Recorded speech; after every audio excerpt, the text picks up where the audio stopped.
पुण्यामध्ये मुंबई बंगळुरू महामार्गावर रास्ता रोको सध्या सुरू आहे। नसरापूर अत्याचार प्रकरणात नागरिकांचा संताप बघायला मिळतोय। रास्ता रोकोमुळे महामार्गावर मोठी वाहतूक कोंडी आहे। पीडितेच्या कुटुंबियांसह नागरिकांनी रस्त्यावरच ठिय्या आंदोलनाला सुरुवात केलेली आहे। लोकांच्या भावनेचा उद्रेक पुण्यामध्ये बघायला मिळतोय। पुण्यात मुंबई बंगळुरू महामार्गावर रास्ता रोको सध्या बघायला मिळतोय आणि त्याची दृश्य आपण बघतोय। याबद्दल बोलण्यासाठी आता शिवसेना युबीटीच्या नेत्या सुषमा अंधारे आता आपल्यासोबत आहेत। सुषमाताई, मुख्यमंत्री म्हणतात कठोर कारवाई करू, लवकरात लवकर प्रकरणाचा निकाल लागेल या दृष्टीने प्रयत्न करू, पण तरी सुद्धा लोकांचा संताप रस्त्यावर बघायला मिळतोय। नाही, मुख्यमंत्री कधी म्हणतात की आम्ही कारवाई करणार नाही?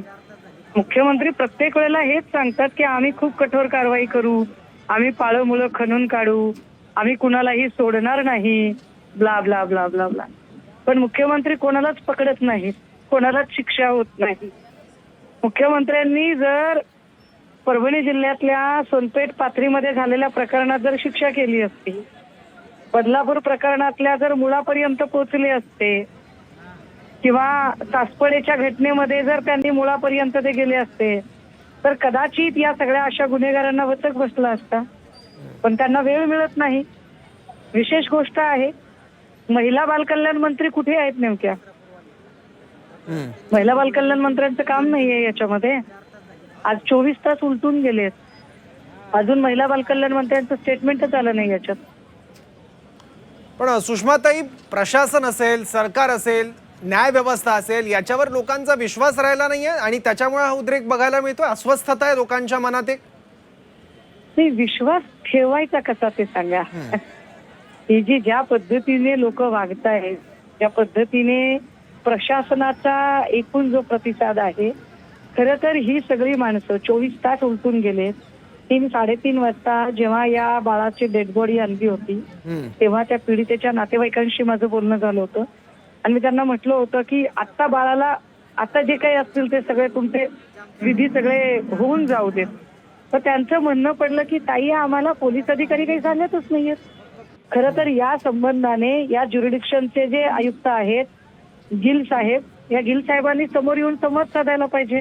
लाईन ऑफ ऍक्शन काय घेतलेली आहे ती पीडितेच्या कुटुंबियांना समजावून सांगितली पाहिजे। महिला बालकल्याण विकास मंत्रालयाच्या ज्या आदिती तटकरे आहेत, ज्या फक्त लाडक्या बहिणींचे पैसे आले किंवा नाही आले एवढीच जाहिरात करायला टीव्हीवर येतात, त्या आदिती तटकरेंचं आता एखादं तरी स्टेटमेंट येणं अपेक्षित होतं। आदिती तटकरे ज्या एरवी मुख्यमंत्र्यांच्या कार्यक्रमामध्ये सगळ्यात आधी सलावी ठोकायला तिथे असतात, त्यांचं काम नव्हतं की त्यांनी पीडितेच्या घरी जावं आणि भेट द्यावी?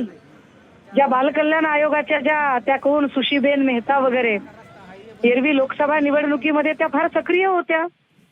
रामदास तडसच्या सुनेच्या स्तनदा मातेच्या प्रकरणामध्ये फार अगदी हिरिरीने पुढे येऊन कारवाई करत होत्या। कुठे आहे तो बालहक्क आयोग? कसा लोकांनी विश्वास ठेवायचा यांच्यावर?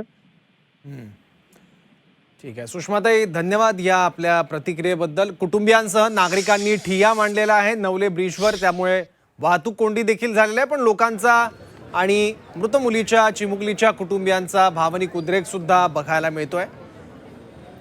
अंत्यसंस्काराला सुद्धा नातेवाईकांनी नकार दिलेला आहे।